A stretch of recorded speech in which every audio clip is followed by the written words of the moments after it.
Puji nama Tuhan, shalom, jemaat yang dikasihi Tuhan Yesus. Sekali lagi shalom. Saya percaya bahwa hari ini kita ada semua hanya karena kasih karunia Tuhan, amin. Hari demi hari telah kita lewati, semua hanya karena penyertaan Tuhan yang luar biasa bagi setiap kita, amin. Sama-sama kita bersatu dalam doa. Bapa dalam surga, Tuhan Yesus yang baik, kami bersyukur Tuhan atas kebaikan-Mu dalam hidup kami, atas penyertaan-Mu yang begitu sempurna Tuhan, atas kasih setia-Mu Tuhan dalam hidup kami. Ini setiap kami Tuhan Yesus, kami mau menyembah-Mu Tuhan, kami mau angkat tangan kami mau angkat hati kami Tuhan, biar hanya nama-Mu yang dimuliakan dalam hidup kami. Terima kasih Tuhan Yesus, di dalam nama Tuhan Yesus kami serahkan hidup kami, amin.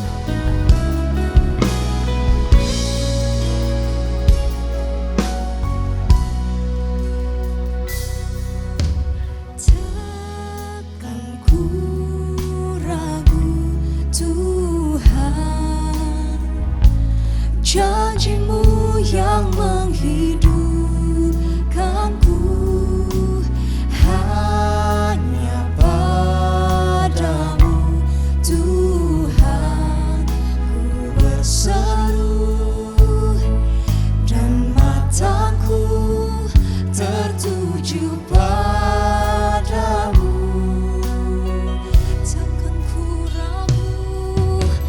Takkan ku ragu, janji-Mu yang menghidupkanku, hanya padamu Tuhan ku berseru, dan mataku tertuju padamu. Kau selalu punya cara untuk menolongku, Kau selalu punya jalan keajaiban-Mu. Kau dahsyat dalam segala perbuatan-Mu, dan ku tenang di dalam cara-Mu. Perbuatan-Mu mulia, terima kasih Yesus, kami tak akan ragu Tuhan. Takkan ku ragu Tuhan, janji-Mu yang menghidupkanku, hanya padamu Tuhan ku berseru, dan mataku tertuju padamu.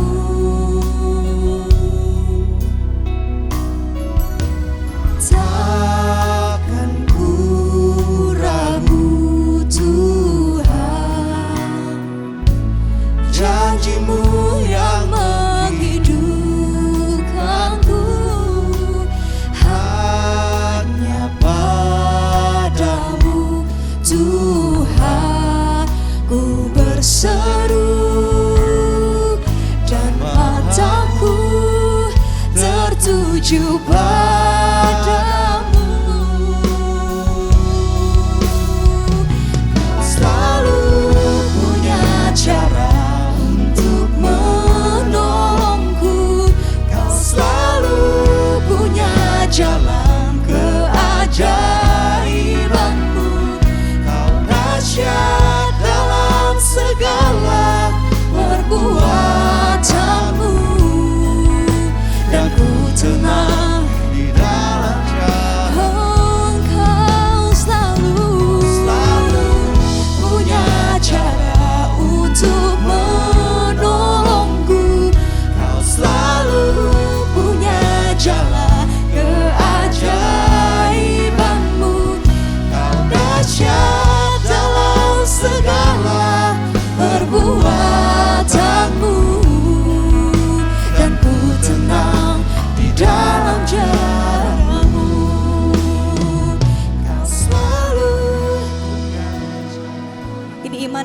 kami Tuhan Yesus. Kau selalu. Amin Tuhan. Dahsyatlah perbuatanmu dan ku tenang. Kami mengangkat tangan kami Tuhan, selalu punya cara. Ini yang kami imani, ini yang kami yakini dengan senang hati kami Tuhan Yesus, bahwa Engkau selalu ada bagi setiap kami Tuhan. Dahsyatlah segala tanganmu dan ku tenang, sebab Engkau selalu punya cara untuk menolong. Terima kasih Tuhan Yesus. Keajaibanmu dahsyat dalam segala perbuatanmu, dan ku tenang di dalam caramu.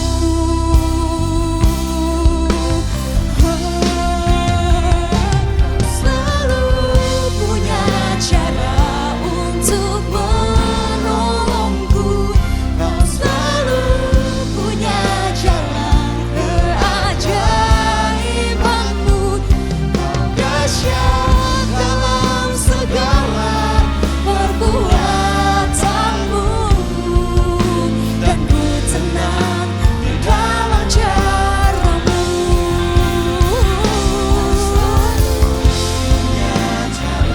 Untuk menolongku. Terima kasih Tuhan Yesus. Imanmu Kau dahsyat dalam segala perbuatanmu, dan ku tenang di dalam caramu. Dan ku tenang Tuhan, dan ku tenang di dalam caramu. Dan ku tenang di dalam caramu. Engkau Allah penolong kami, satu-satunya Tuhan dalam hidup kami. Tiada yang lain Tuhan, hanya Engkau. Kami percaya Tuhan, Engkau selalu ada bagi kami, selalu setia dalam hidup kami, selalu ada bagi kami. Penyertaan-Mu sempurna, kesetiaan-Mu Tuhan nyata dalam hidup kami. Kami angkat tangan kami, kami menyembah-Mu Tuhan. Biar hanya nama-Mu yang ditinggikan, nama-Mu yang kami muliakan, Yesus Kristus Tuhan.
Jiwa kami memuji-Mu Tuhan Yesus.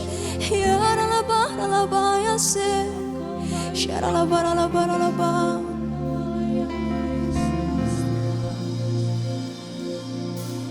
Nyanyi dan bersoraklah bagi Dia. Engkau layak terima pujian dari kami Tuhan. Amin. Gunung tunduk, laut bergelora, mendengar nama-Mu. Kami penuh dengan sukacita Tuhan. Ku bersuka Atas perbuatan-Mu, selamanya ku kasihi Engkau Tuhan. tiada janji seperti yang ada padamu.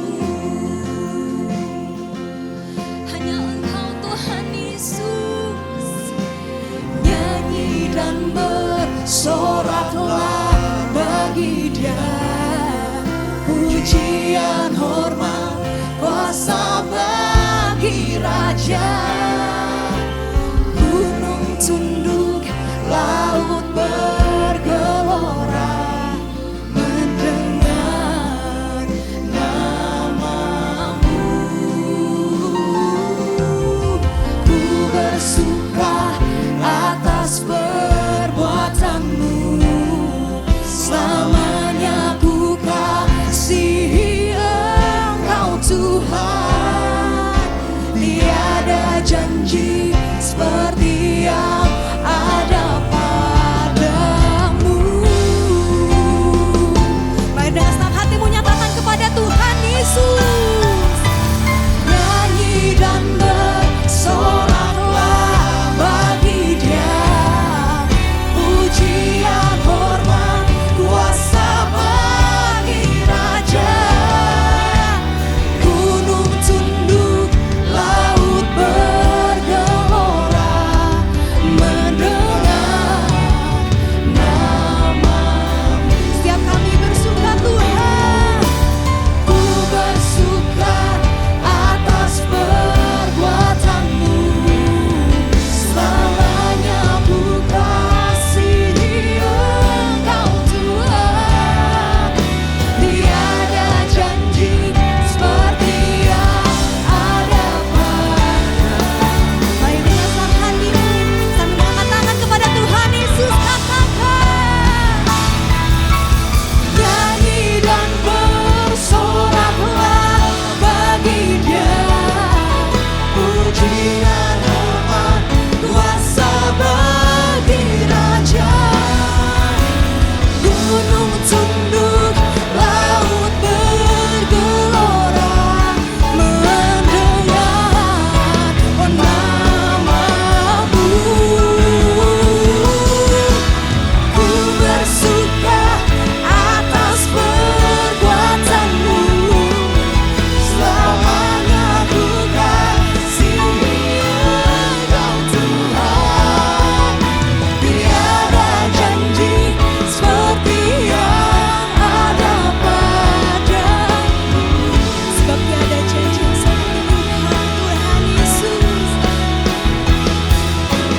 Tiada janji seperti yang ada padamu.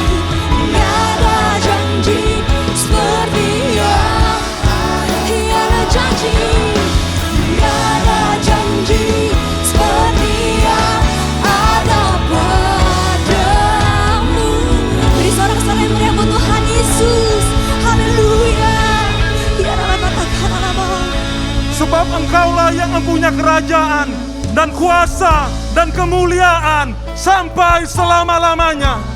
Mari jemaat Tuhan yang beribadah secara live streaming maupun onsite, bersama-sama saya mengajak kita memperkatakan Mazmur 91.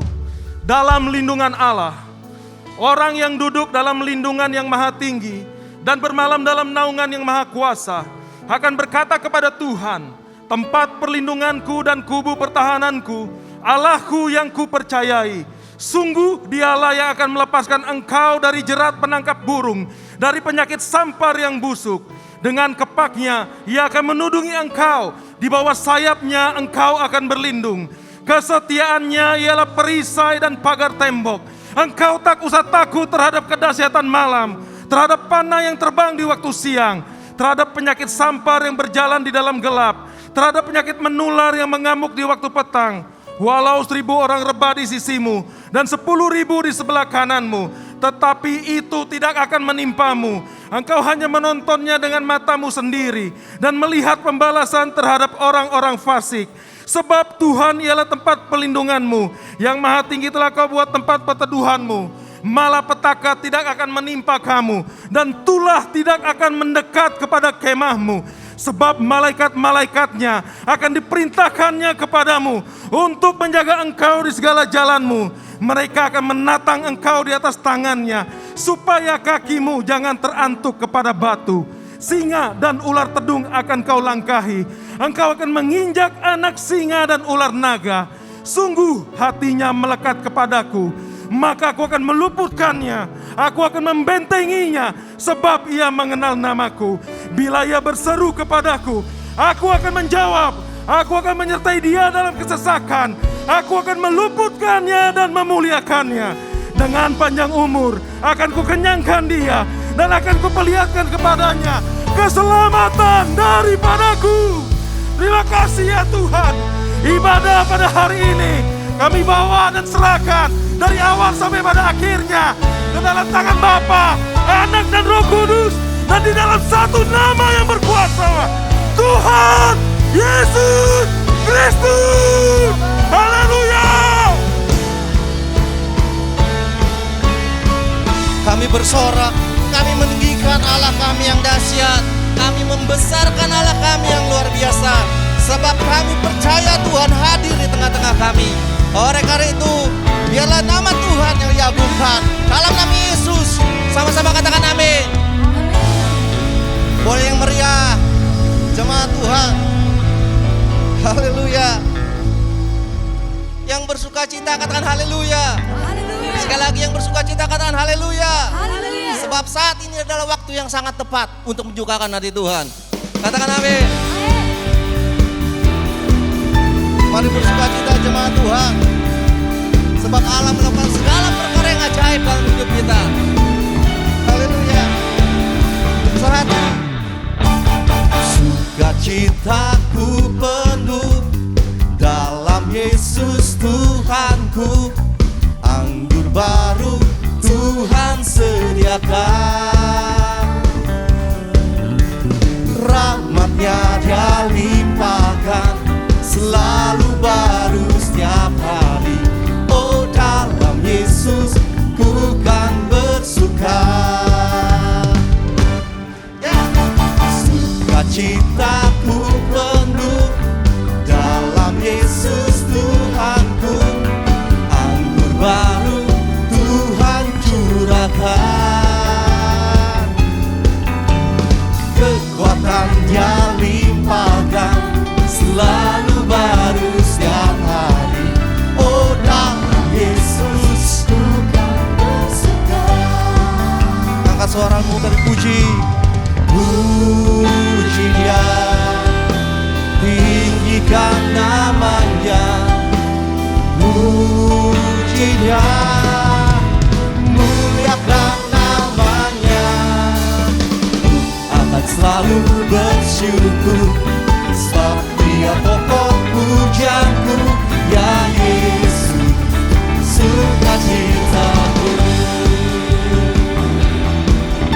Mari bersukacita orang-orang yang diberkati oleh Tuhan. Haleluya.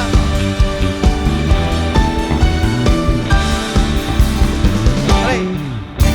Sukacitaku penuh dalam Yesus. Anggur baru Tuhan sediakan, rahmat-Nya Dia limpahkan, selalu baru setiap hari. Oh, dalam Yesus ku kan bersuka.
sumber sukacita kita selain daripada Tuhan sendiri. Katakan amin.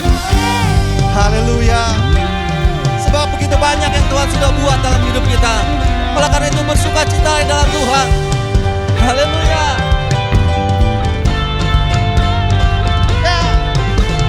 Puji Dia, tinggikan. Kami mau memuji. Yes. Muliakan namanya. Puji Dia, tinggikan namanya.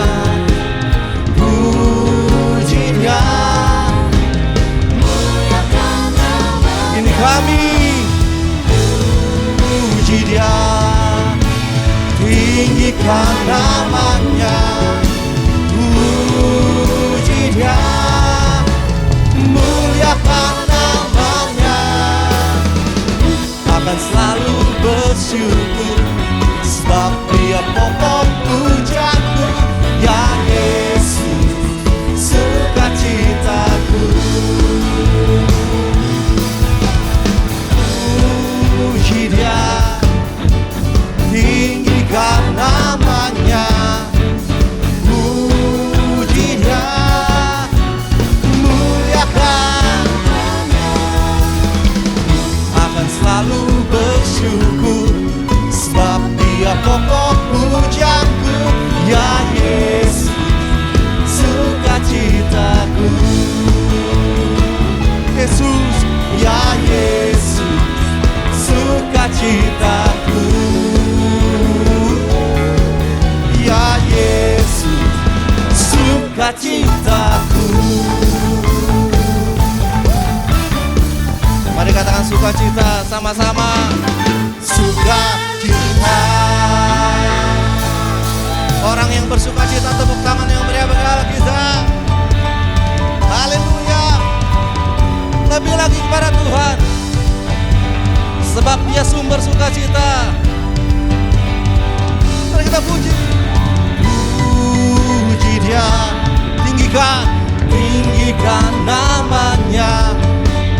Puji Dia, muliakan. Amin. Akan selalu bersyukur sebab Dia pokok pujaanku. Ya Yesus, sukacitaku. Ya Yesus, sukacitaku. Ya Yesus, sukacitaku. Mari lebih keras dari tadi, saya percaya bisa. Sukacita.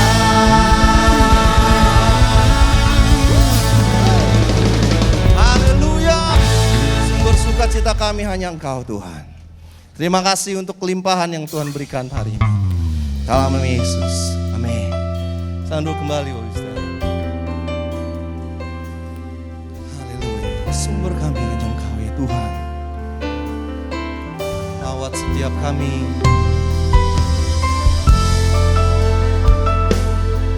Janji-Mu yang selalu nyata dalam hidup kami ya Tuhan. Nyatakan lebih lagi.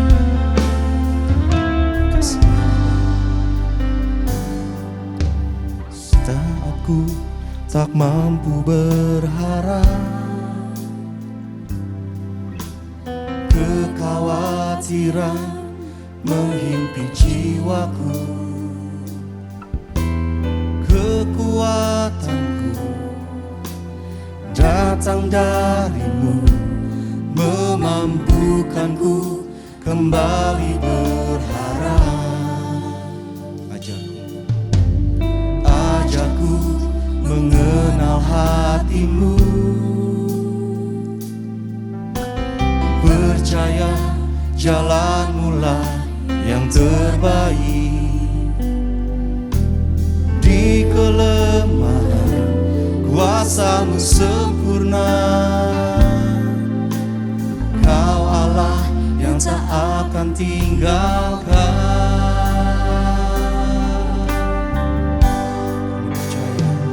Ku percaya Engkau bekerja buat kebaikanku, walau belum ku melihat, namun kuasa-Mu sempurna.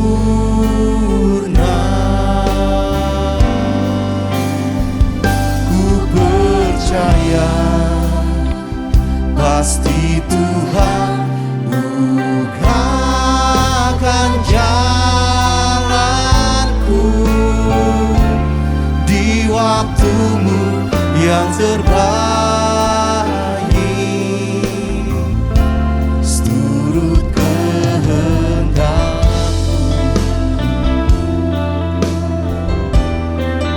Percaya padamu.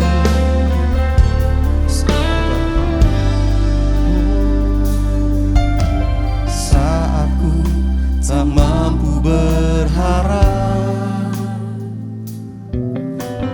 kekhawatiran menghimpit jiwaku, kekuatanku datang dari-Mu, memampukanku kembali berharap. Ajarku mengenal hati-Mu,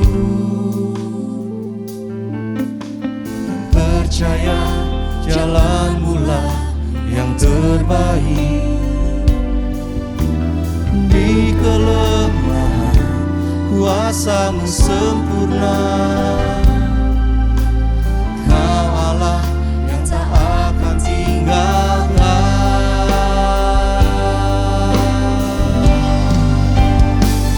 Ku percaya Engkau bekerja buat kebaikanku, walau belum ku melihat, namun kuasa-Mu sempurna.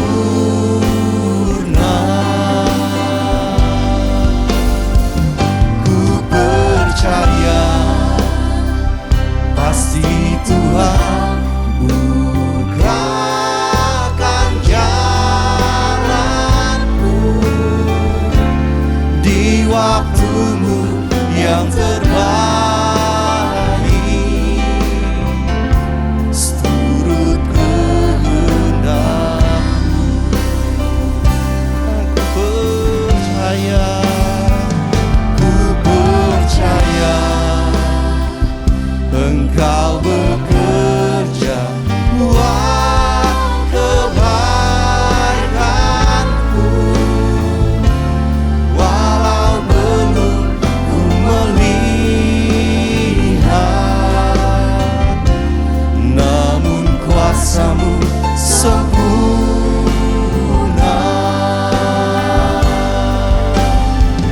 Ku percaya pasti Tuhan bukakan jalanku di waktu-Mu yang terbaik, seturut kehendak-Mu. Mari angkat iman kita saat ini. Ku percaya Engkau bekerja buat kebaikan.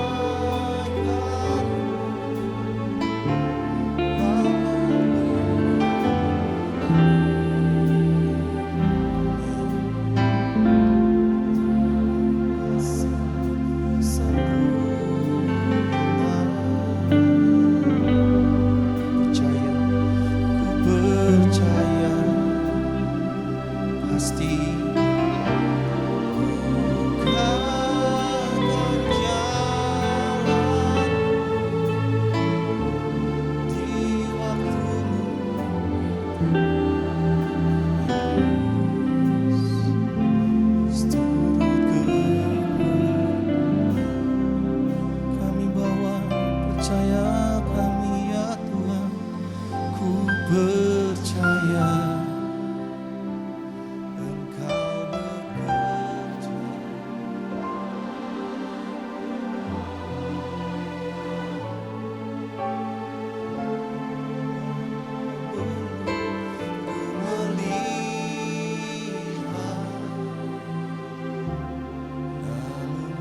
kuasa-Mu sempurna.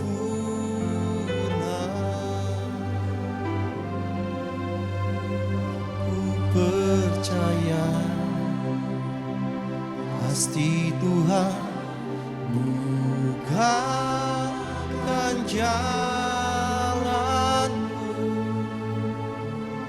di waktu yang terbaik,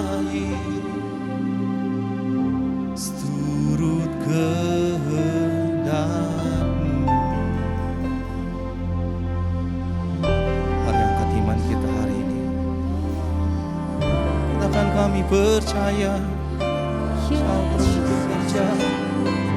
Kami percaya Kau setia, selalu ada bagi kami, tiada pernah tertidur. Penuh ya Allahku,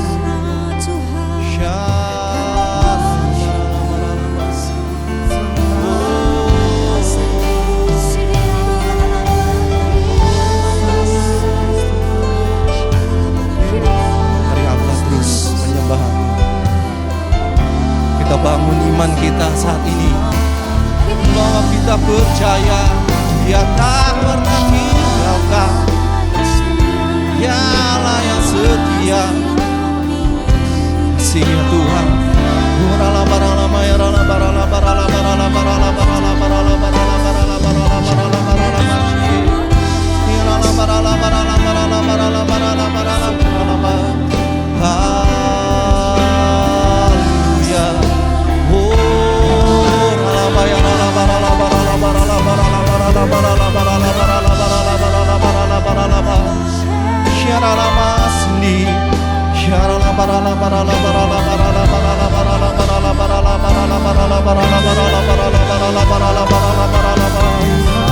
Disembah hati kami mau menyenangkan hati-Mu.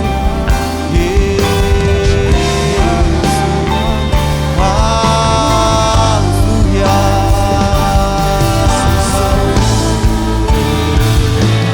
Percaya Engkau bekerja buat kebaikan-Ku. Walau belum ku melihat, namun kuasa-Mu sempurna.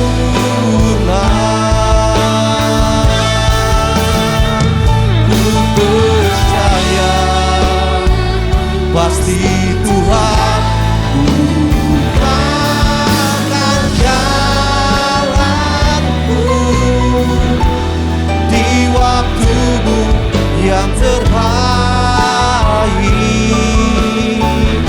seturut kehendak-Mu. Di waktu-Mu yang terbaik,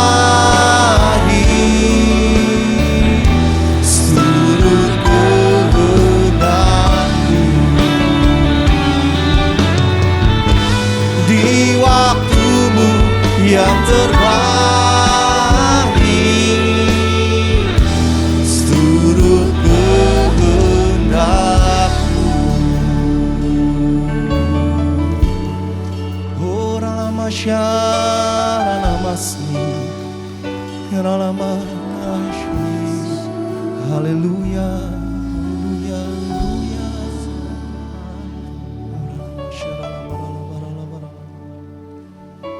Kami bersyukur untuk kebaikan Tuhan yang tidak pernah berubah dan berhenti di dalam kehidupan kami, di sepanjang hidup kami sampai hari ini. Terima kasih untuk kehidupan, untuk kesehatan, untuk nafas. Terima kasih untuk kesempatan yang Tuhan masih berikan bagi kami untuk mengemban hidup ini. Terima kasih untuk hari ini. Terima kasih untuk segala kecukupan di dalam kebutuhan dan keperluan. Lebih dari itu kami akan menikmati sebagian dari perkataan firman-Mu, berkata-kata Engkau Tuhan. Kuasai ruangan ini bahkan ruangan hati kami yang terdalam, hibur nasihati, tegur, dan berkati kami. Supaya ketika kami keluar dari rumah-Mu ini, kami boleh berjalan dengan kepala tegak layaknya seorang pemenang untuk melanjutkan kehidupan kami. Di dalam nama Tuhan Yesus Kristus, kami sambut firman-Mu. Haleluya. Amin. Beri tepuk tangan dulu yang meriah buat Tuhan. Silakan saudara duduk. Shalom saudara.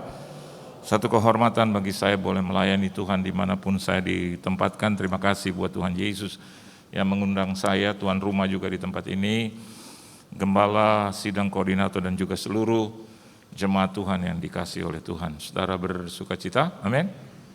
Kita buka Alkitab kita, saudara. Di dalam satu kebenaran firman Tuhan, yaitu Kisah Para Rasul.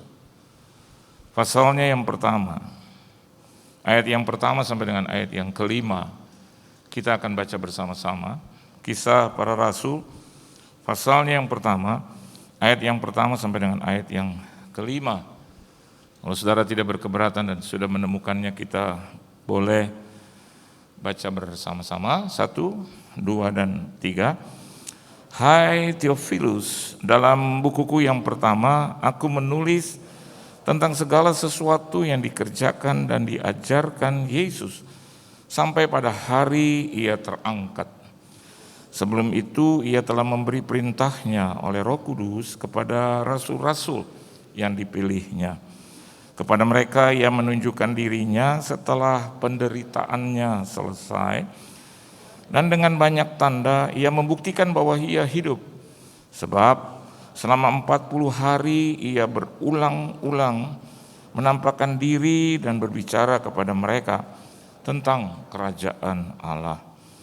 Pada suatu hari ketika Ia makan bersama-sama dengan mereka, Ia melarang mereka meninggalkan Yerusalem dan menyuruh mereka tinggal di situ menantikan janji Bapa yang demikian, katanya, telah kamu dengar daripadaku, sebab Yohanes membaptis dengan air, tetapi tidak lama lagi kamu akan dibaptis dengan Roh Kudus. Kita tahu bahwa Kisah Para Rasul ini ditulis oleh seorang mantan dokter. Kalau hari ini kita melihat gembala sidang saudara adalah pribadi seorang dokter yang diberkati Tuhan. Dan Lukas ini adalah seorang dokter dari ahli suntik, dengan tangan yang sama berubah menjadi ahli menulis. Siapapun kita di ruangan ini, Tuhan telah memberikan talenta yang terbaik. Dengan tangan yang sama, dari menyuntik, ya kita kenal dokter menyuntik kita, dan tangan yang sama boleh menulis Injil Lukas dan juga Kisah Para Rasul. Lukas adalah satu-satunya dari 4 penginjil yang non-Yahudi.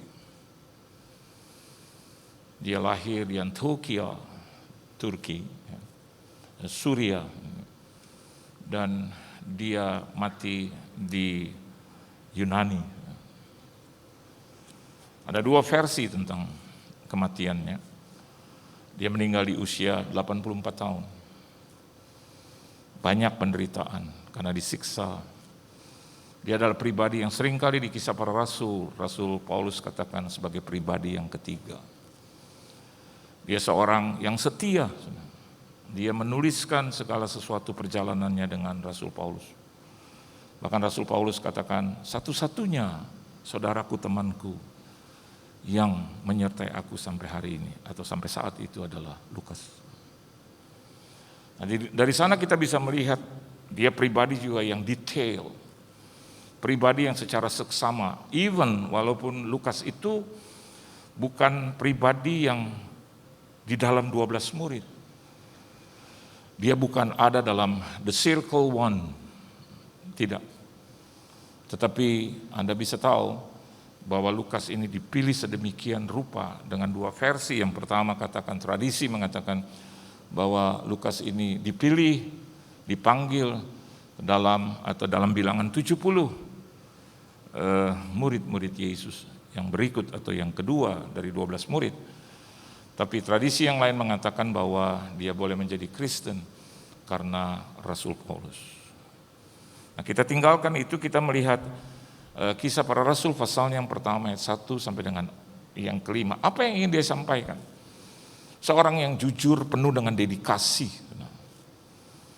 Versi yang kedua, dia mati di usia 84. Tapi versi yang kedua, dia mati dalam keadaan tergantung di satu pohon.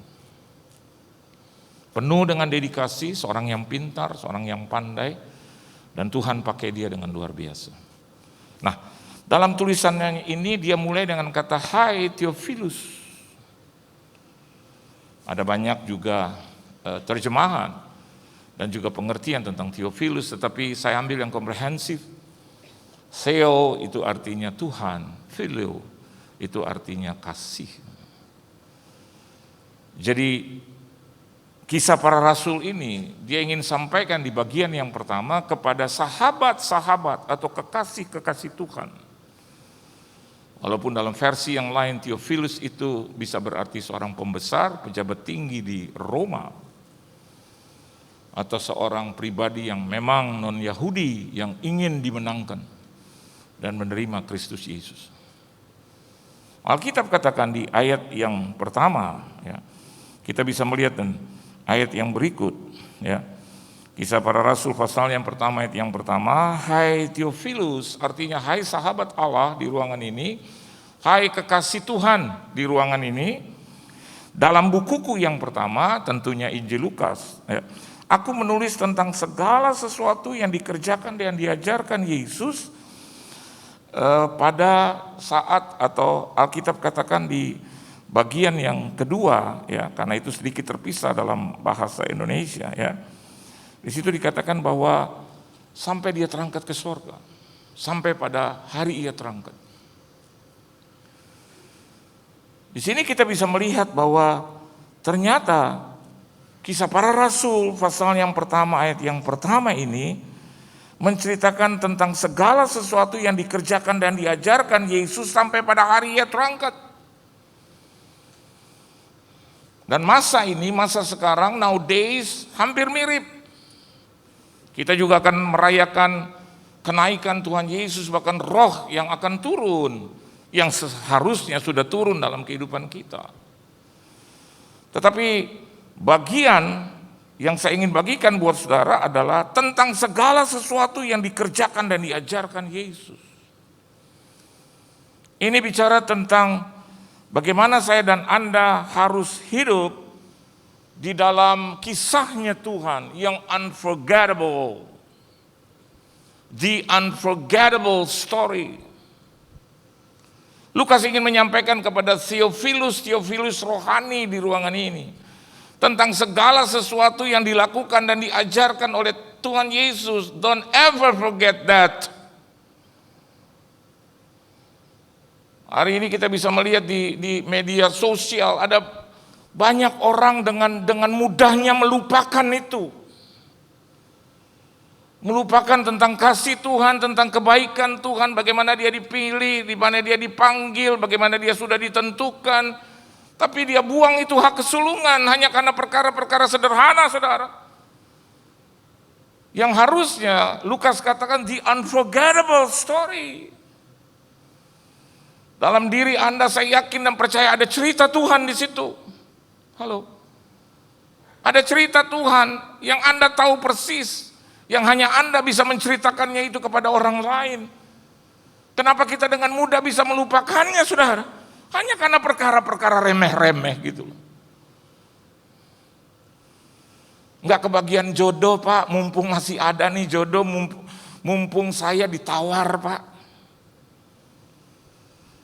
Ya soal pindah keyakinan itu kan the other story. Kok bisa gitu loh. Ya hari Minggu saya tahu hari Minggu, tetapi masalahnya, Pak, masalahnya.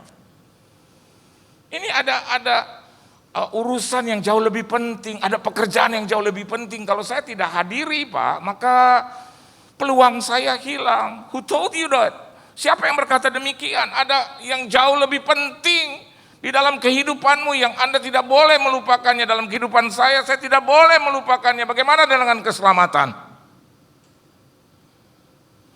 Bagaimana dengan kasih karunia? Bagaimana dengan kesembuhan? Bagaimana dengan rezeki? Bagaimana dengan pertolongan Tuhan, disembuhkan oleh Tuhan? Bagaimana itu? Kenapa kita mudah melupakannya gitu? Bagaimana dengan anak-anakmu? Bagaimana dengan keturunan? Bagaimana dengan pekerjaanmu yang selama ini puluhan tahun Anda terima dari Tuhan? And easily, secara mudah kita lupakan itu. We forget about that. Kita hanya cuma mau yang senang lagi, saudara. Gereja sudah kembali terbuka. Ini kasih karunia. Amin, saudara. Ini kasih karunia. Kita nggak boleh lupakan itu. Dalam bukuku yang pertama dia katakan itu. Jangan pernah lupa dengan Injil itu. Dengan the story of Jesus.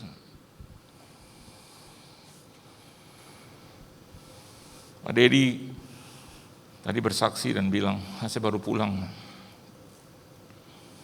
Saya tanya dari mana? Dari London. 2 minggu dia di situ.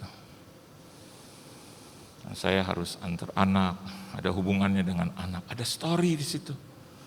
Anaknya dari Tuhan. Istri saya bulan lalu, kami juga mendapatkan kesempatan, anugerah, boleh pergi ke Paris, ke Prancis. Istri saya bilang, ikut ya Pak. But in me, there is story of God. Ada ceritanya Tuhan yang harus saya teruskan. Saya bilang sama istri saya, Paris itu satu kota yang indah. Kota yang unforgettable. Tapi saya mau katakan juga kepada Anda dan juga kepada istri saya. Ada cerita lain yang lebih indah dari Paris. Cerita Tuhan.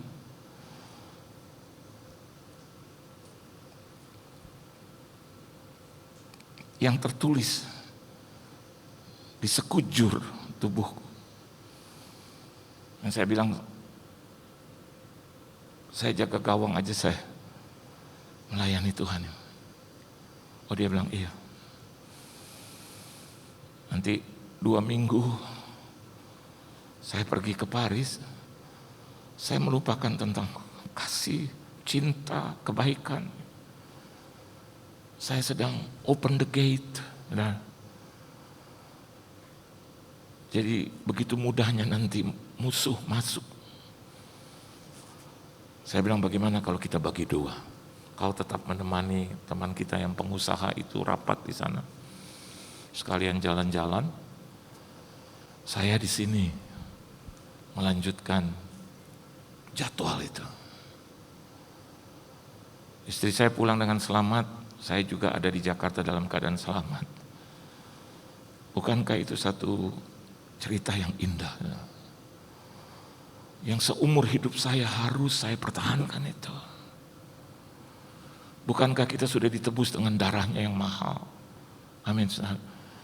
Masa hanya dengar orang lain, masa hanya karena di media sosial yang Anda nggak tahu ceritanya, Anda cuman dengar ya 1-2 kali tokoh itu Anda nggak tahu secara rinci, dia hanya cuman telling the story, belum tentu benar, terus buat statement dan statementnya Anda juga nggak tahu kehidupan dia. How come that you believe that? Bagaimana Anda bisa percaya? Sedangkan ini jelas-jelas, ini true story. Kisah hidup Lukas Anda bisa baca di mana-mana. Tadi saya terangkan sedikit. Dia menjadi satu martir yang luar biasa. Terinspirasi juga dia. Bukan hanya dari Paulus saja, tapi dari Yesus Kristus. Injil Lukas adalah Injil yang terpanjang dari 4 Injil itu. Dan dia menceritakan juga tentang rinci dari tentang cerita perempuan, wanita-wanita. Gereja Tuhan maksudnya, yang hari ini diterjemahkan. Dan juga dia mengetengahkan tentang orang-orang miskin. Injil Lukas yang mengatakan berbahagialah orang yang miskin. Walaupun dalam Alkitab ya, atau tulisan yang lain dikatakan berbahagialah orang yang miskin di hadapan Allah. Dua-duanya benar. Tapi dia yang ingin mendorong supaya kita memperhatikan juga orang-orang miskin. Jadi hal yang pertama, di dalam hidupmu ada kisahnya Tuhan. Amin, saudara. Ada cerita yang Anda tidak bisa melupakan begitu saja. Hanya karena soal rejeki, soal makanan, hanya soal peluang. No. Justru ketika Anda mempertahankan cerita itu, maka iman itu akan membesarkan hidupmu. Iman itu akan menguatkan engkau. Anda boleh pilih dengan baik. Apakah Anda percayakan cerita Tuhan, ataukah Anda percaya akan cerita yang di media sosial? Yang hari ini kita bisa melihat hanya ribut-ribut tentang doktrin, bahkan pengajar-pengajar Kristen, bahkan pendeta-pendeta Kristen. Saudara. Malu, saya bacanya juga malu jujur aja. Anda lihat itu terus Anda lihat komentar, aduh komentarnya semuanya itu mencerca. Bahkan mereka berkata ini nih yang Kristen yang dibilang benar, ini nih Kristen, inilah Kristen. Oleh sebab itu kita tidak usah menambahi lagi polemik di situ, saudara. Saya mau katakan buat saudara, cerita Yesus dalam hidup kita lebih dari cukup. Beri tepuk tangan yang meriah buat Tuhan. Yang kedua, saudara. Yang kedua, selain di unforgettable story, kita lihat di dalam kisah para rasul pasalnya yang berikut, saudara, yaitu kisah para rasul pasal yang pertama ayat yang kedua. Ya, kita baca sama-sama, saudara. 1, 2, dan 3. Sampai pada hari ia terangkat, sebelum itu ia telah memberi perintahnya oleh Roh Kudus kepada rasul-rasul yang dipilihnya.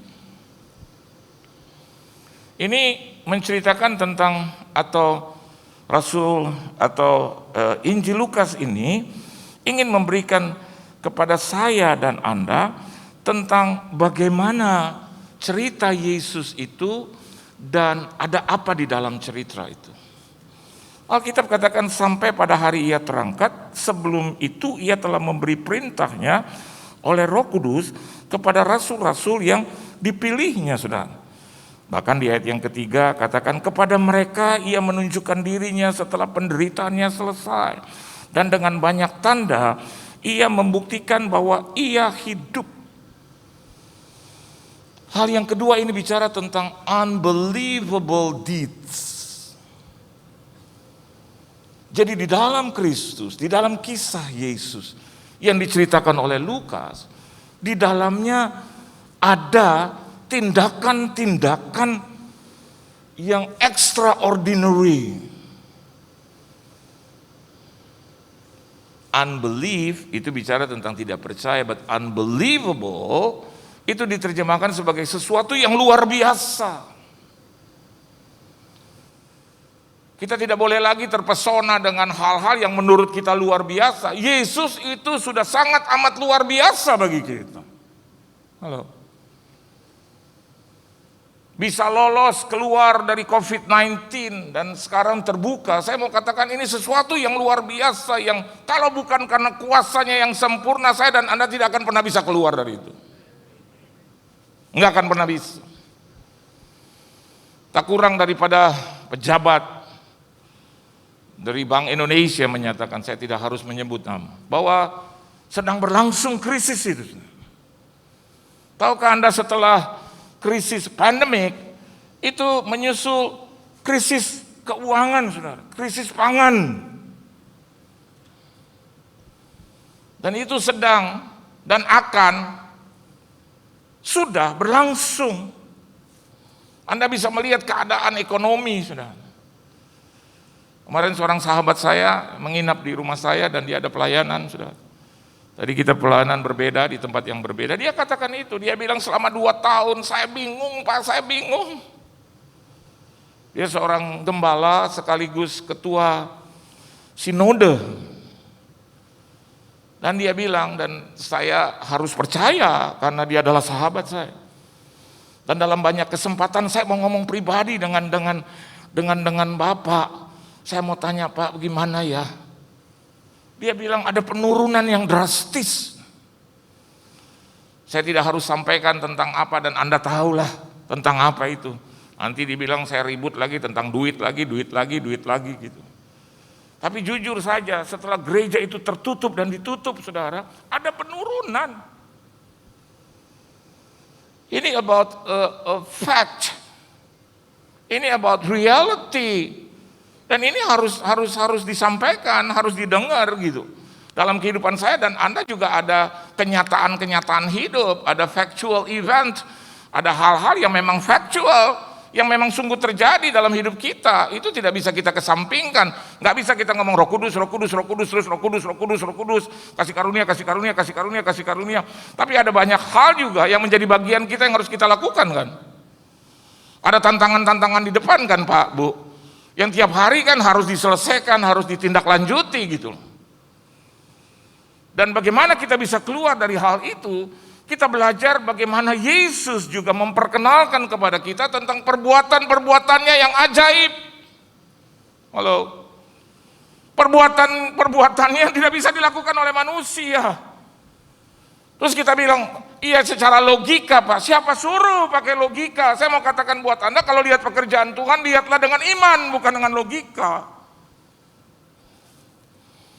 Jadi dia ingin katakan kepada saya, sahabat saya, ya secara logika nggak bisa terima, tapi saya pakai iman saya.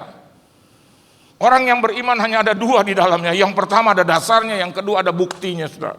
Halo.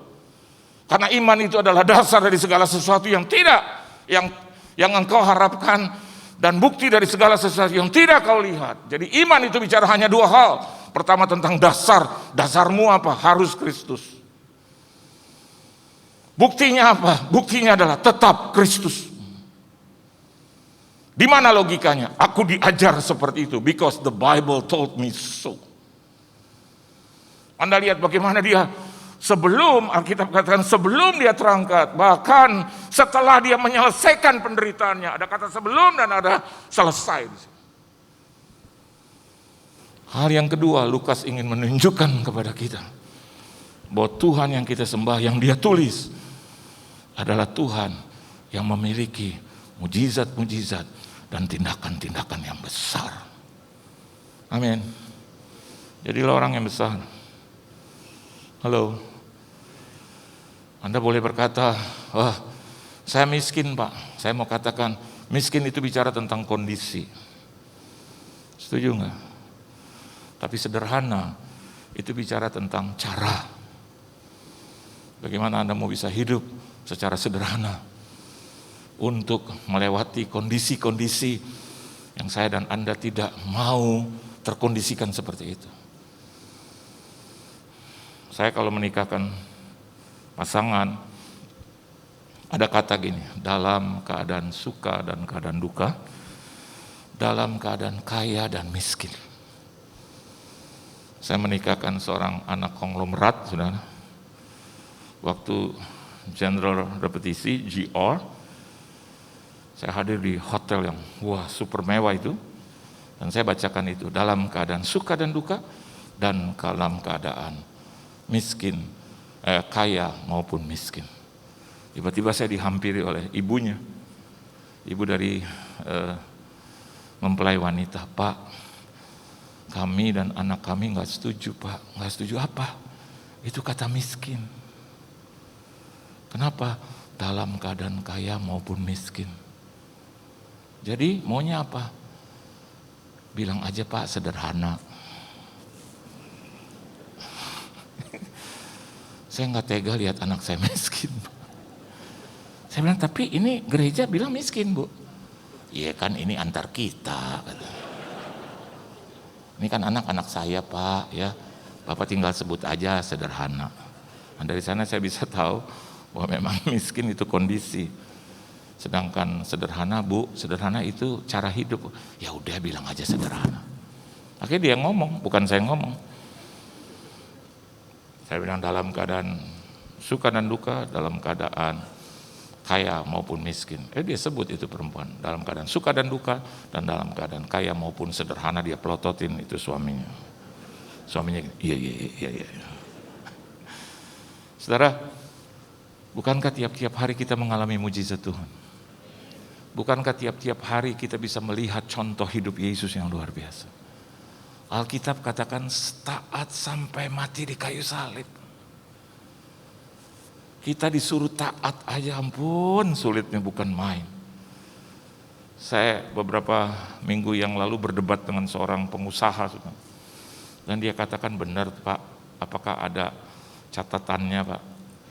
Saya nggak minta yang di perjanjian lama ya, perjanjian baru. Kalau udah ngomong yang begini nih, ini orang sebetulnya ingin lari dari kenyataan. Gitu. Saya bilang tentang apa? Tentang perpuluhan Pak. Terus saya bilang, Anda tuh mau bagaimana sih? Saya mau bilang sama Anda begini, Anda kasih nggak kasih perpuluhan, Yesus tetap Tuhan, titik. Ya sampai di situ saya percaya Pak.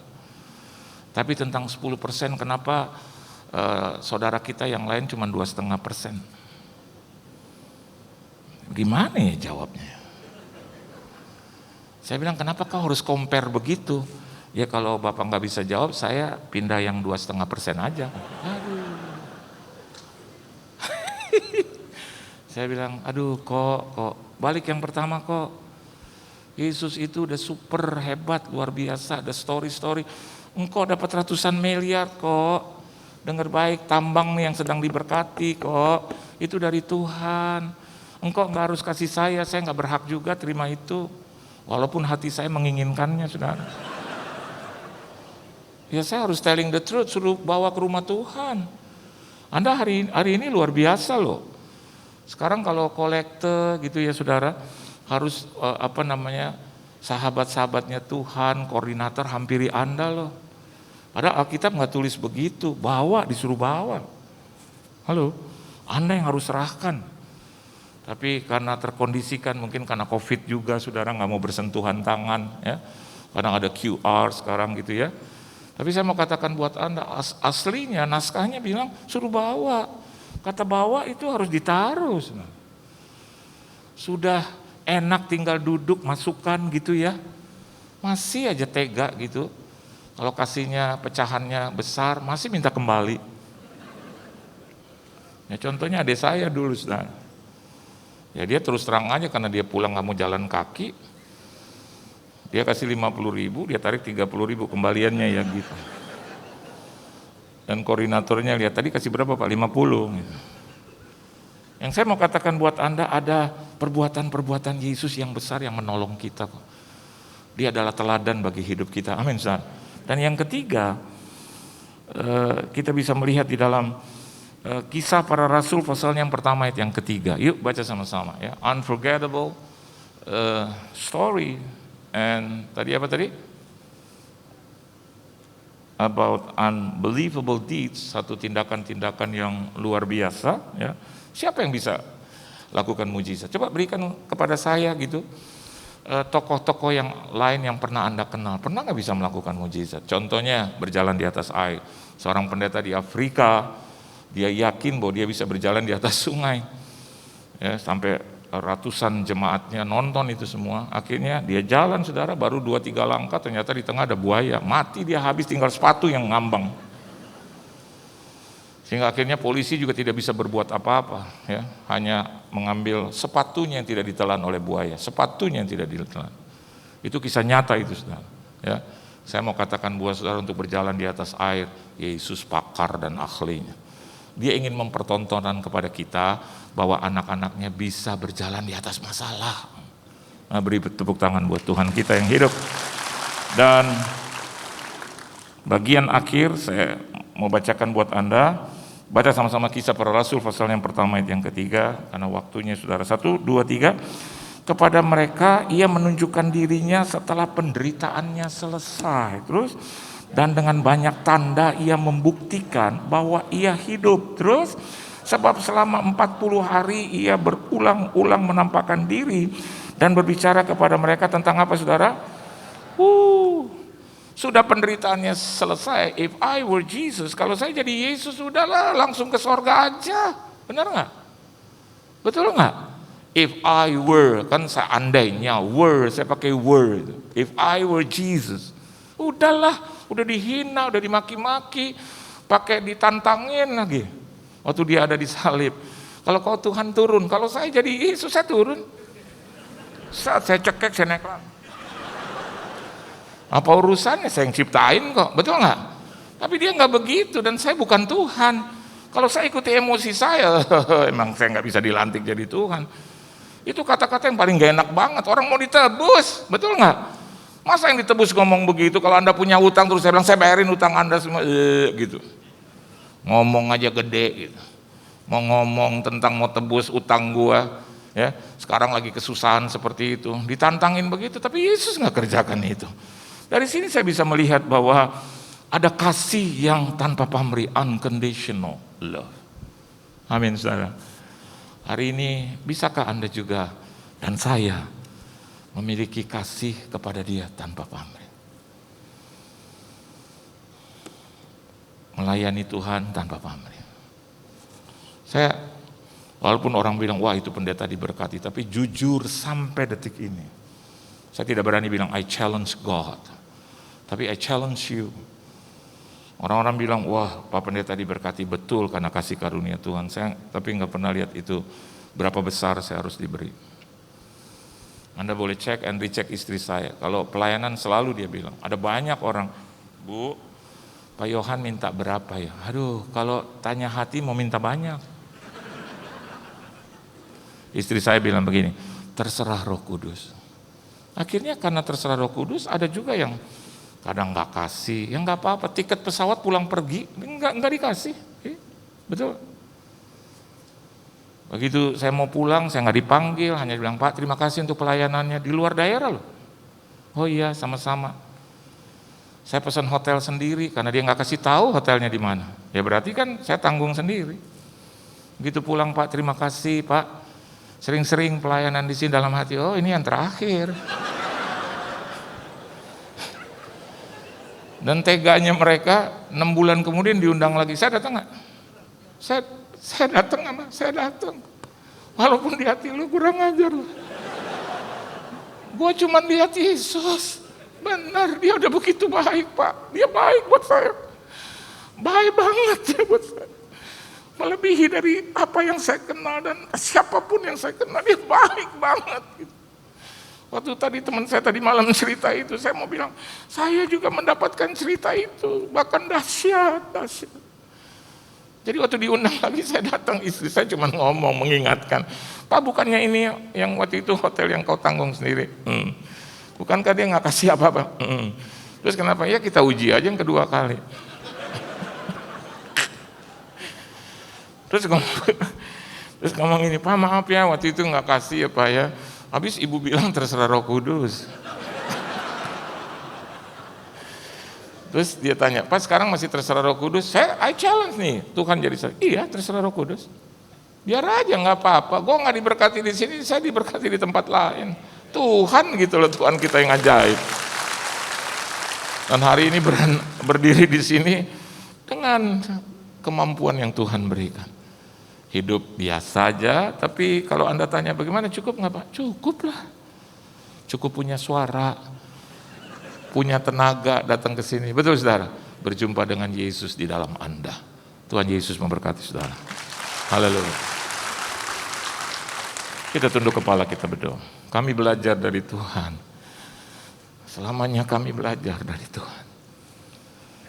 Tuhan yang memperkenalkan kepada kami tentang kisah-Mu yang sempurna itu. Pribadi yang ada di sorga turun ke muka bumi menjadi manusia lebih rendah dari kami. Bahkan menjadi hamba. Bahkan dengan inisial hamba dosa. Karena seluruh dosa ditimpakan ke sana. Kisah yang bukan hanya menggugah, tetapi harusnya kami percaya dan jaga itu sampai kami mati. Hal yang kedua, ada tindakan-tindakan Tuhan juga yang mulia, yang harusnya menjadi contoh hidup dalam hidup kami. Perbuatan-Mu yang ajaib, pertolongan-Mu yang sempurna, itu juga harus menjadi inisiatif bagi kami untuk berbuat seperti hal yang Engkau buat. Dan yang ketiga, kasih-Mu Tuhan yang tanpa pamrih. Ini membuat kami juga tergerak untuk melakukan hal yang sama. Biarlah kami menjadi pribadi melakukan segala sesuatu, tidak melihat apa yang on return. In return, apa yang kami dapat, kami tahu kami dapat dari Tuhan. Hidup kami, apa yang kami butuhkan, apa yang kami perlukan, kami dapat semua dari Tuhan.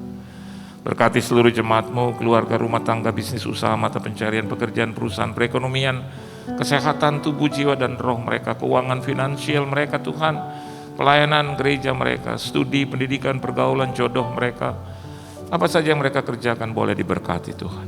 Hamba-Mu selesai, Tuhan belum selesai, materaikan lebih jauh lagi kebenaran firman-Mu. Di dalam nama Tuhan Yesus Kristus, kami semua telah diberkati. Haleluya. Amin. Tuhan Yesus memberkati saudara. Terima kasih hamba Bapak Pendeta Johan Lumoindong untuk firman Tuhan, dan sepanjang hari ini biar Tuhan Yesus terus memberkati firman Tuhan.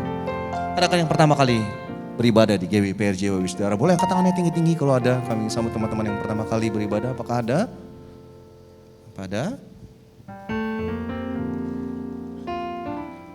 Baik, kalau tidak ada, nanti setelah doa berkat, jangan langsung pulang. Seperti biasa kami akan mengatur keluarga Bapak Saudara sekalian. Juga Bapak Saudara untuk bisa scan QR untuk angket ibadah di depan bangku Bapak Saudara. Jadi bisa untuk membantu gereja ini menjadi lebih baik. Tuhan, sebentar kita akan memberikan persembahan. Persiapkan. Baik, shalom Bapak Ibu, saudara-saudari yang terkasih dalam Tuhan. Mari kita mempersiapkan persembahan kita pada hari ini. Baik itu persembahan persepuluhan, diakonia, atau persembahan khusus lainnya.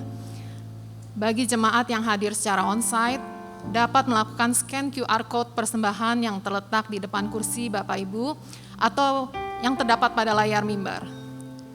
Atau jemaat juga dapat melakukan melalui transfer ke nomor rekening yang tertera pada layar mimbar.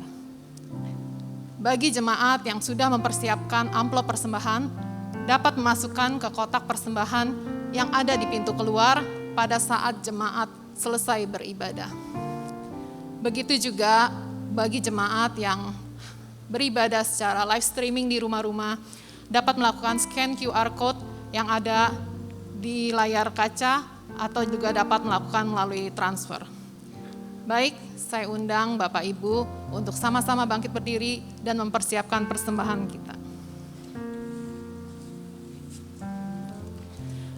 Bapa, kami bersyukur buat semua berkat-Mu.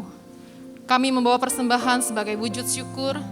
Kami percaya kami menerima kesehatan, keluarga, bisnis, pekerjaan, dan kuliah yang terbaik. Ini adalah waktu memberi persembahan dalam nama Tuhan Yesus. Amin.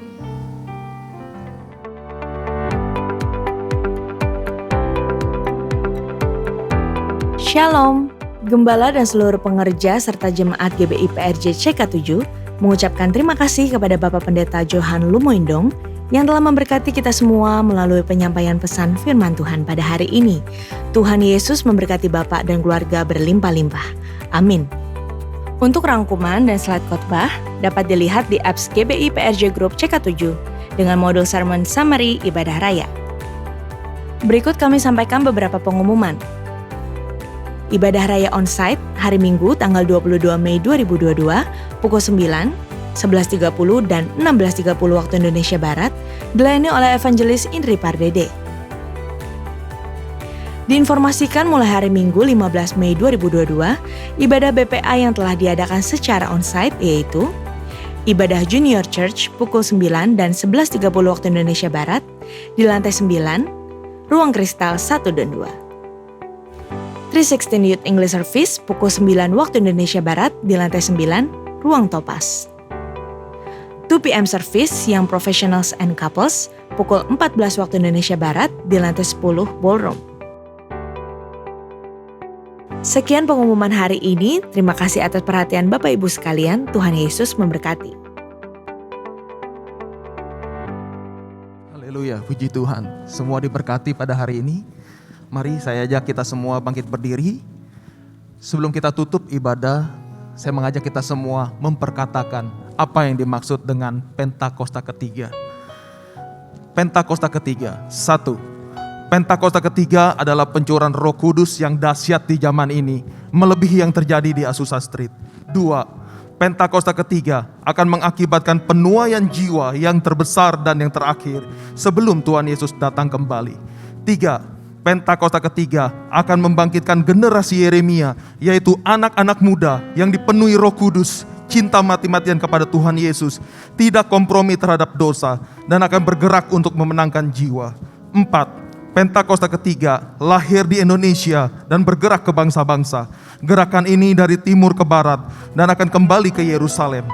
5. Pentakosta ketiga akan memberikan kuasa untuk menyelesaikan amanat agung. Dan setelah itu Tuhan Yesus datang kembali. Mari kita angkat tangan kita. Bapa, kami mengucap syukur kalau pada hari ini kami boleh beribadah kepadamu Tuhan. Kami tahu semua oleh karena rancangan Tuhan. Oleh karena itu kami berdoa juga untuk bangsa dan negara kami Indonesia.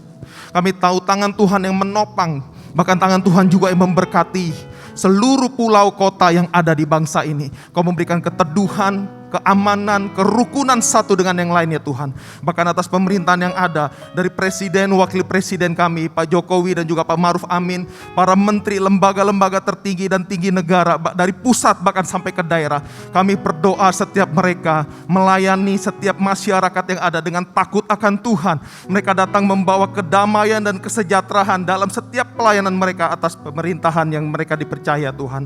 Kami mengucap syukur buat segala kebaikan, juga untuk kebenaran firman Tuhan. Kami tahu kebenaran firman-Mu Tuhan memerdekakan setiap kami, membawa kami semakin mengasihi Tuhan, membawa kami tidak melupakan, bahkan membuat kami semakin percaya bahwa kuasa dan kasih Tuhan sempurna atas setiap kehidupan kami. Kau memberkati hamba-Mu yang sudah membagikan firman Tuhan pada hari ini. Kau berkati pelayanannya terus Tuhan, keluarga besarnya aman dalam pelindungan Tuhan yang sempurna. Bahkan terus Tuhan pakai Tuhan, membawa pesan-pesan Tuhan dan membawa banyak jiwa mengenal Kristus dan bertobat dan diselamatkan dalam nama Tuhan Yesus. Terima kasih Tuhan. Kami juga berdoa membawa gembala sidang kami Pak Niko dan keluarga besarnya. Tuhan terus pakai Pak Niko Tuhan, membawa api Pentakosta ketiga dari Indonesia sampai ke bangsa-bangsa terus menyebar Tuhan. Karena pada hari-hari ini pencurahan Roh Kudus yang terbesar dan terakhir akan membawa penuaian jiwa yang besar Tuhan dimanapun hamba-Mu melayani. Kau tutup bungkus Pak Niko dan keluarga besarnya aman dalam pelindungan Tuhan dengan kuasa darah-Mu ya Tuhan. Kami juga berdoa membawa Dr. Yanto, Gembala CK7 yang terkasih, beserta keluarga besar semua juga Tuhan dalam pelindungan-Mu. Kau menyertai Tuhan gembala kami ini. Engkau mengetahui isi hati dan kerinduannya atas jemaat di CK7 ini, membawa setiap kami semakin serupa dan segambar dengan Kristus, menjadi mempelai-mempelai Kristus yang siap untuk diangkat masuk ke dalam kerajaan-Mu ya Tuhan. Terima kasih Bapa. Kami berdoa biar di CK7 bahkan gereja-gereja di bangsa-bangsa bangkit generasi Yeremia, anak-anak muda yang sungguh-sungguh hidupnya mendedikasikan untuk kemuliaan nama Tuhan. Kau pakai anak-anak muda, anak-anak daripada setiap keluarga umat-Mu Tuhan, dimanapun setiap mereka berada, di sekolah, di kampus, tempat kerja, usaha apapun, biar kira terang Kristus ada atas generasi Yeremia ini. Terima kasih Tuhan. Saat ini kami mau berdoa untuk setiap jemaat-Mu. Mungkin engkau yang mengalami sakit, penyakit, kelemahan dalam tubuh, engkau yang hadir secara onsite maupun live streaming, hamba-Mu berdoa dari tempat ini. Kuasa kasih dan darah Kristus menyembuhkan, memulihkan setiap daripada umat Tuhan. Setiap ikatan kutuk dosa apapun dilepaskan dalam nama Tuhan Yesus. Kau menerima kesembuhan saat ini dalam nama Tuhan Yesus. Bahkan Kau membukakan pintu-pintu untuk setiap umat-Mu yang berusaha, sedang bekerja. Kami tahu Tuhan tidak pernah meninggalkan kami sendirian. Bahkan Tuhan membukakan pintu dan jalan-jalan yang terbaik dan baru untuk setiap kami. Terima kasih buat segala kebaikan-Mu. Berkati setiap keluarga menjadi keluarga yang mengasihi dan mencintai Tuhan lebih lagi. Terima kasih Tuhan. Di dalam nama Tuhan Yesus kami sudah berdoa. Kini kami siapkan hati kami mengangkat tangan kami untuk menerima berkat Tuhan melalui hamba-Nya. Terima kasih Yesus untuk hari ini Tuhan. Terima kasih untuk penyertaan-Mu Tuhan dalam seminggu ini Tuhan. Kalau besok Tuhan kami akan melakukan aktivitas kami kembali Tuhan, bekerja Tuhan, usaha kami, bisnis kami, apapun yang kami lakukan kiranya Tuhan buat berhasil. Berkati juga anak-anak kami dalam studinya Tuhan. Berikan kepintaran 10 kali lipat daripada anak duniawi. Jemaat GBI PRJ yang kasih Tuhan, terimalah berkat yang berlimpah-limpah dari Bapa di surga. cinta kasih daripada anak kita Tuhan Yesus Kristus, dan persekutuan manis dengan Roh Kudus, mulai saat ini sampai Tuhan Yesus datang untuk kedua kalinya, menjemput kita di awan yang permai, bahkan untuk selama-lamanya. Bagi saudara terima berkat, mari katakan amin. Shalom semua, ada pertanyaan, apakah kita menyembah satu Allah atau tiga Allah? Berapa banyak kita di sini yang masih bingung bahkan mempertanyakan doktrin Allah Tritunggal? Apakah kita setuju atau tidak setuju? Saudara, ajaran Tritunggal adalah ajaran yang Alkitabiah. Ayat-ayat dalam Alkitab secara jelas menunjukkan konsep ini sekalipun tidak menggunakan kata Tritunggal. Istilah Tritunggal sendiri dirumuskan oleh bapak-bapak gereja pada Konsili di Nisea tahun 325 dan telah digunakan oleh gereja selama ribuan tahun untuk menjelaskan pribadi Allah. Namun yang perlu dicatat adalah kita tidak bisa memahami Allah dengan sempurna. Kita hanya dapat memahami Allah sejauh mana Ia menyatakan dirinya kepada kita. Dan konsep Tritunggal yang telah dirumuskan ini adalah kompilasi konsep pernyataan diri Allah yang tercatat dalam teks Alkitab. Lalu sekarang, yang sering menjadi pertanyaan, apakah orang Kristen menyembah satu Allah atau tiga Allah? Secara tegas, doktrin Kristen menjawab bahwa kita menganut monoteisme yang artinya hanya menyembah satu Allah. Orang Israel sendiri mendeklarasikan keesaan Allah ini sebagaimana ditulis dalam Ulangan 6 ayat 4.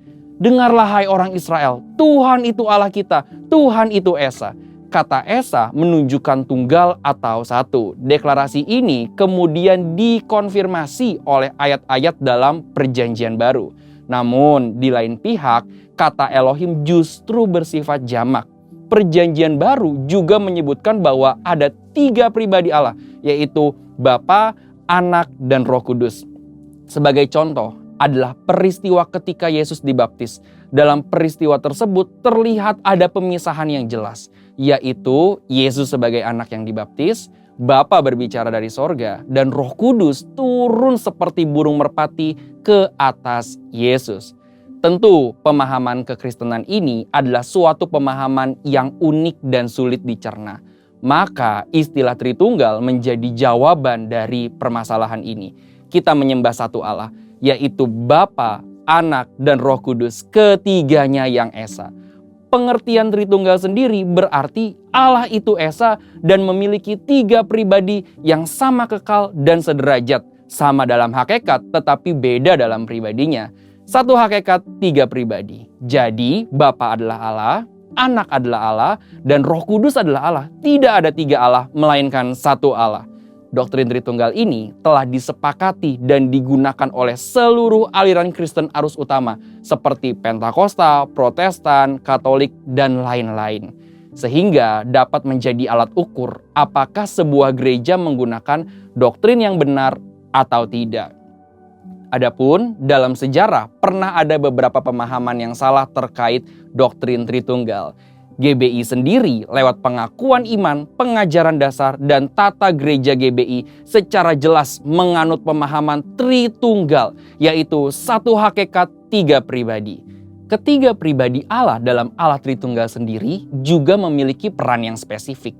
Misalnya, Bapa sebagai pencipta dan pemelihara, Anak sebagai pendamai dan penyelamat, Roh Kudus tinggal di dalam hati kita dan bekerja di hati kita. Lalu sekarang saudara, jika memahami Allah sesulit itu, bagaimana mungkin kita bisa menginjil agar orang-orang bisa bertobat dan menerima keselamatan? Bicara mengenai keselamatan adalah hanya dalam percaya kepada Yesus Kristus. Setelah seseorang percaya, bertobat, dan menerima Tuhan Yesus, barulah perjalanan mengenal dan memahami Allah Tritunggal dimulai. Maka dari itu, sambil terus memahami kekayaan dan kebesaran Allah Tritunggal, kita juga harus terus memberitakan Yesus Kristus kepada dunia. Karena keselamatan hanya ada di dalam Yesus Kristus. Saudara, untuk penjelasan lebih lengkap dari tim teologi kami, silakan buka link yang ada di atas atau scan QR Code yang tersedia. Tuhan Yesus memberkati.